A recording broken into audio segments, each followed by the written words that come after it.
hatagendewe ku myaka, ubwoko, igitsina ndetse n'izindi ndangagaciro zitandukanye izo twebwe nk'abantu dukunze kugenderaho tuziha umuntu runaka.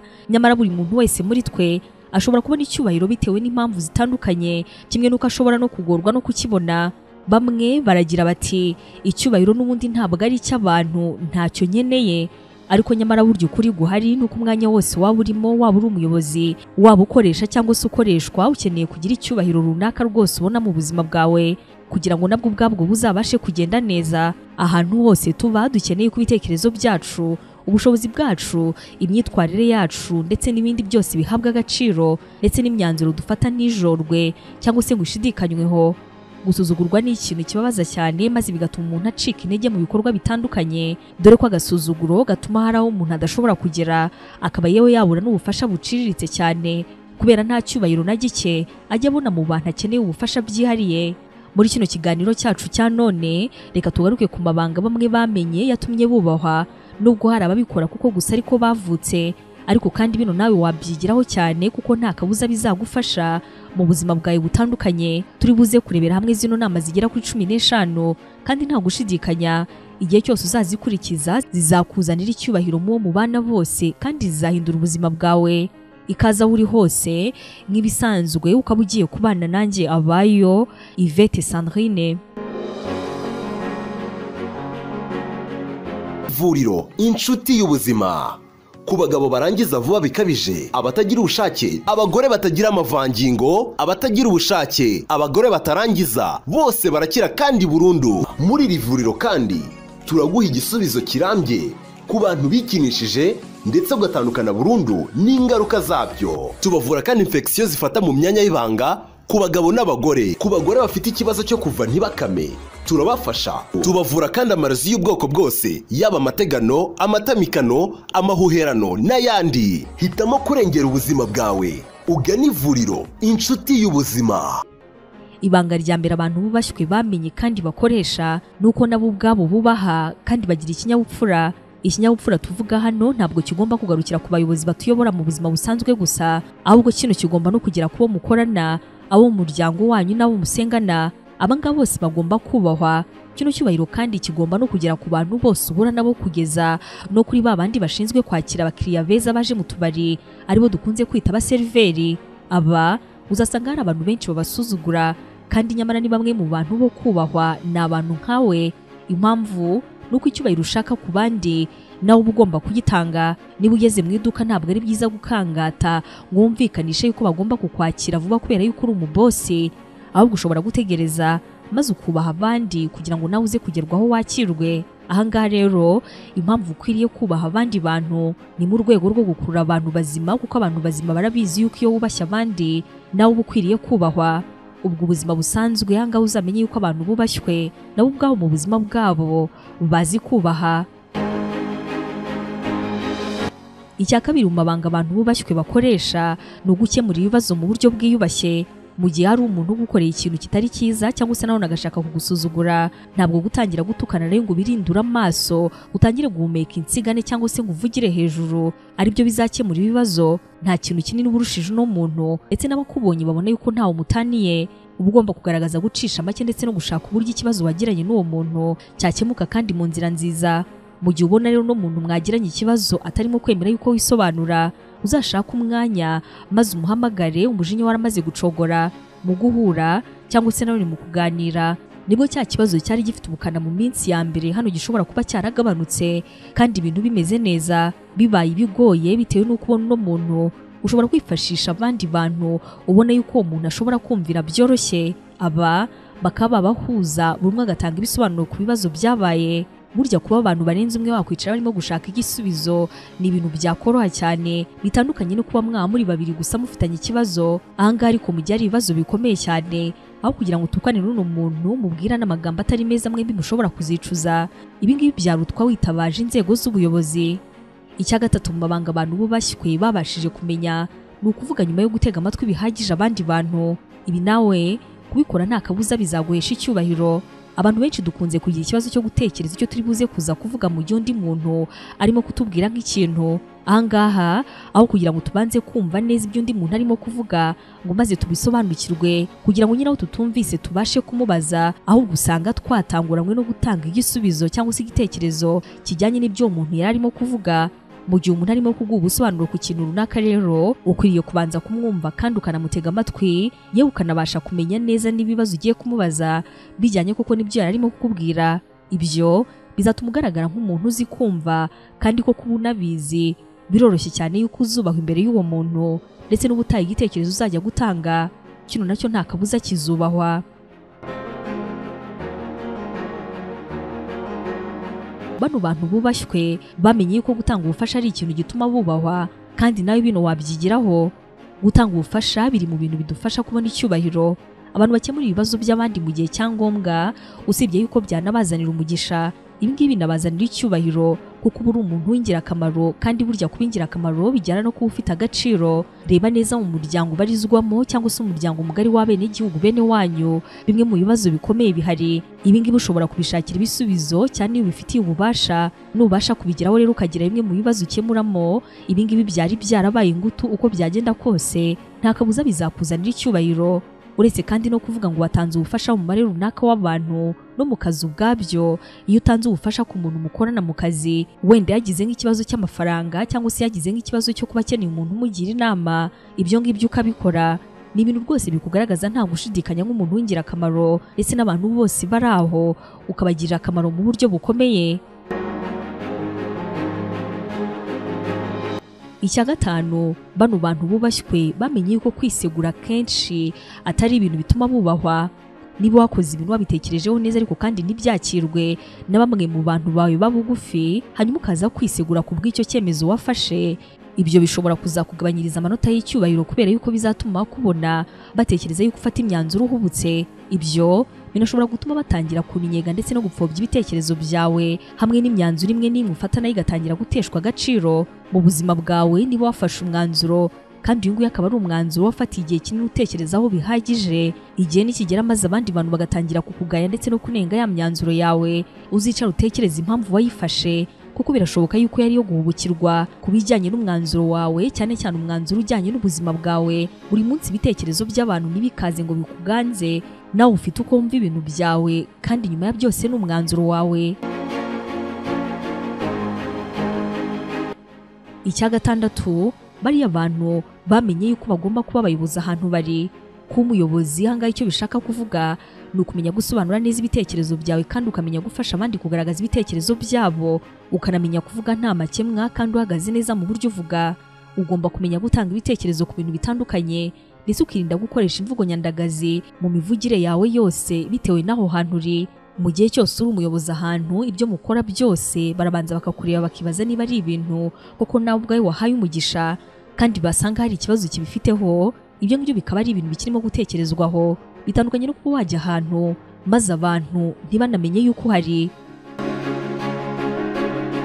Icya karindwi, bariya abantu bamenye gutumanaho n'abandi mu buryo bwihuse kandi bworoshye. Uzi gutega amatwi abandi bantu mu buryo bukwiriye. Ese ubutumwa uhererekanya n'abandi ni ubutumwa bubageraho neza? Buri wese abona neza yuko yumviswe iyo urimo kuvugana n'abandi bantu, ku buryo nta rujijo na ruto ruboneka mu butumwa bwawe nabo. Kubera yuko rero abantu bumva ibintu mu buryo butandukanye, niyo mpamvu nkawe umuntu ushaka icyubahiro, ari ibintu byiza yuko umenya gusobanura neza, ugakoresha amagambo afite ibisobanuro bizwi kandi bisobanutse, binarasa ku ntego ku bintu urimo kuvuga. Ntabwo ari ngombwa ngo ujya kuvuga ikintu ugisobanura amasaha 7 kandi ari ikintu kimwe cyonyine urimo kuvuga. Gerageza gushaka uburyo bworoshye kandi bwihuse burasa ku ntego bijyanye n'ikintu ugiye kuvuga. Bino bikaba bizatuma nta mwanya munini uzatakaza mu kuvuga ku kintu, kandi nawe urimo kukibwira nabo bazabikunda. Icya munani, irinde gutwarwa n'amarangamutima cyane. Jya ubanza ufata umwanya uhagije wo gusesengura ndetse no gutekereza bihagije kuri buri gikorwa cyose ugiye gukora, ndetse na buri jambo iryo ari ryo ryose ugiye kuvuga. Abantu bahabwa icyubahiro ukunze gusanga bazi kwitwararika, cyane cyane mu gihe cy'ibibazo bizamura amarangamutima birimo uburakari. Bano barabimenye maze birinda gukoreshwa n'umujinya wabo, ndetse banirinda gukoresha amarangamutima yabo, kubera yuko rero mu gihe umuntu arakaye biba bishoboka yuko yakwangiza byinshi. ni ngombwa kubanza kumenya kwirinda gutwarwa n'amarangamutima cyane, bizatuma nabyo wubahwa. Icya 9, irinde gukora ibimenyetso by'umubiri bigaragaza yuko utishimiye ahantu uri. Ibimenyetso by'umubiri ni ibintu bifite imbaraga nyinshi kandi bitanga ubusobanuro bukomeye ku kuntu umuntu arimo kwiyumva, hakaba n'igihe bisobanura byinshi kurenza amagambo. Ibyo ngibyo tuzagenda tubivugaho mu buryo burambuye. Gusa urugero hano, ushobora kuba urakaye cyane, ukirinda gukambya agahanga, ukirinda gukubita amaboko ahantu, ukirinda kwifata mu bindi bice byerekana yuko uri umuntu urakaye, ahubwo ukagerageza kuguma muri pose utuje cyane rwose mu buryo bwiza. Impamvu nuko nko mu gihe umuntu akurakaje maze abantu benshi bagatekereza yuko ugiye guhita usara, ibyo ngibyo mu gihe bitabaye rwose bishobora kubatungura kandi bikagenda neza cyane. Mu gihe cyose ubona yuko atari igihe gikwiriye cyo kwerekana ayo marangamutima, nta cyiza nko kuba yashyize ku ruhande. Icya 10, iga kugira isuku. Kugira isuku nkeya y'umubiri yaho ukorera ndetse naho utuye, ibi ngibi biri mu bintu rwose bishobora kukwimisha icyubahiro nubwo aho hantu haba ari heza gute. Ubutaha ujya gusura abantu umwe ugasanga afite isuku, ugasanga rwose ibintu bye biri ku murongo, ubitekereze uzasanga nawe iyo ugiye gukorera ibintu aho ngaho ubanza kwigengesera, ndetse no mu buryo witwara aho hantu hari iyo suku ingana gutyo uzabigereranya ariko n'aha hantu usanga hari umwanda, kuko hari n'igihe bikujagaraza mu mutwe cyane ukumva rwose wahava, ukumva hano hantu wahimuka. Ibyo bikaba nabyo ari ibindi bintu bifite igisobanuro gikomeye.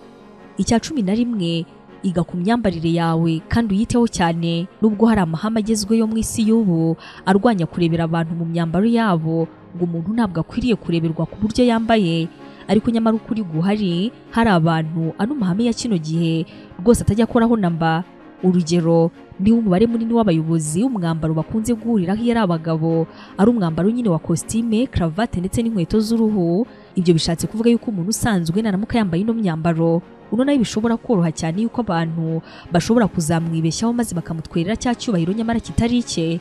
Impamvu nuko hari abashobora gutekereza yuko afite aho ahuriye n'ubuyobozi. Ibyo rero ni nako bishobora kuzakugendekera mu gihe wambaye imyambaro yenda kwerekana ubusa bwawe, bya bice byawe by'ibanga byose biri hanze.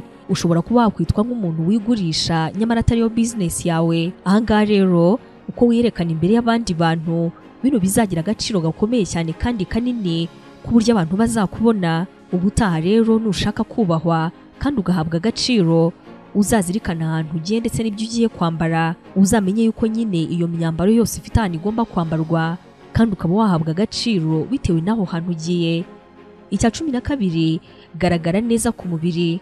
Kwita ku mubiri wawe, ugakora siporo, ukagira umubiri ufite imbaraga kandi uteye neza, nabyo biri mu bintu bishobora kuzakuzanira icyubahiro. Impamvu nuko abantu babona yuko ufite ubuzima buzima bitewe n'uburyo ugaragara ndetse n'uburyo witwara. Ibyo nabyo bizatuma bakubaha kuko bazabona yuko nawe ubwawe wubaha umubiri wawe kandi ko wikunda. Icya 13, abantu bakunda gusoma kandi bakanisanisha n'inyandiko zitandukanye z'ubushakashatsi, bano bantu barubahwa. Impamvu nuko bino bizagufasha kugira ibitekerezo byagutse ndetse n'ubumenyi bwiyongere. Ibyo bikaba bizatuma mu biganiro ugirana n'abandi ibyo bizabatera amatsiko ndetse banifuze yuko mumarana umwanya munini muganira. Impamvu abantu bazatega amatwi ibitekerezo byawe mu gihe nyine bizaba ari ibintu byo guhabwa agaciro, kuko bazaba bumva yuko hari ibyo bibamariye kandi bishobora kuba byabigisha mu buzima bwabo. Ibi ngibi ndetse bishobora no kuzakwegereza abantu bafite akamaro gakomeye mu buzima bwawe, bagukundiye bwa buhanga bwawe. Ibyo nabyo nta kabuza urabyumva yuko bizakuzanira icyubahiro. Icya 14, ni ukwiyemeza ibikomeye. Iki ni ikintu cyaguhesha icyubahiro, kuko iyo umuntu yiyemeje ibikomeye byananiye abandi benshi, ukarwana nabyo mpaka ubitsinze kandi ukagerageza kubishyiramo imbaraga zawe zose n'umuhate, iyo bigenje gutya, ibi ngibi nabyo bikuzanira icyubahiro kuko ubukozi byananiye benshi. Nta kabuza ibi ni ibintu bizakuzanira ingano runaka y'abantu bazaba bose bashimishijwe no kukubaza uburyo wabigenje kugira ngo umeze gutyo umeze. Icya 15 ari nacyo dusorejeho, ni ukwihagararaho. Mu gihe ari nk'umuntu ushaka kuvogera uburenganzira bwawe, ugomba kwihagararaho. Impamvu ni uko iyo wemereye buri muntu wese kuba yarenga umurongo ntarengwa w'uburenganzira bwawe, ibyo ngibyo bituma bagusuzugura, bakakuvogera kandi bakumva yuko ari uburenganzira bwabo. Nyamara iyo uhagaze mu burenganzira bwawe ukanga kuvogerwa, ibyo ngibyo birangira uno muntu abonye yuko uri umuntu wo kudafatwa uko wiboneye, maze umuntu akaba yakubaha akavuga ati runaka nubwo nakoze byinshi kuri benshi ariko uriya we rwose arikunda kandi ariyubashye. bikaba ari ibintu bizagufasha cyane. Akantu kanyuma twasorezaho mu bintu bizatuma wubahwa n'abandi kugeza kuri uno munsi, kimwe mu bintu bigezweho ku isi yose, yaba ari muri Afurika, muri Amerika ndetse no muri Aziya no ku yindi migabane, gutembera isi ndetse no kugerageza kumenya ahantu hashya. Ibyo ngibyo bituma abantu benshi bamenya yuko uzi imico itandukanye y'abantu ndetse kunazi ibihugu byinshi. Ibyo ngibyo rero bigatuma igitekerezo cyose watanga gishobora kuba cyakubahwa. Nuramuka rero utembereye ukava mu gihugu kimwe ukajya mu kindi, uzazirikane yuko ibyo ngibyo bishobora kuzatuma wubahwa, nubwo ushobora kubikora utarimo kubitekereza. Uzaba utandukanye na wa muntu utajya uva no mu karere kamwe ngo ajye mu kandi, kuko nyine wowe uzaba ugaragara nk'umuntu uzi ibintu byinshi kandi wagerageje gutembera ahantu henshi. Tugeze ku musozo w'ikiganiro cyacu cya none, ikiganiro cyagarukaga kuri byinshi mu bijyanye n'amabanga bamwe mu bantu bubashywe bagenda bakoresha cyangwa se bakoresheje kugira ngo babashe kubahwa. Aya nawe ukaba wayigiraho maze ubuzima bwawe ukabubona burimo guhinduka, ukabubona rwose bugenda neza cyane. Turacyari kumwe no mu bindi biganiro bitandukanye nk'ibi ngibi by'ubuzima nk'ibisanzwe, ukaba wari kumwe nanjye Abayo Yvette Sandrine.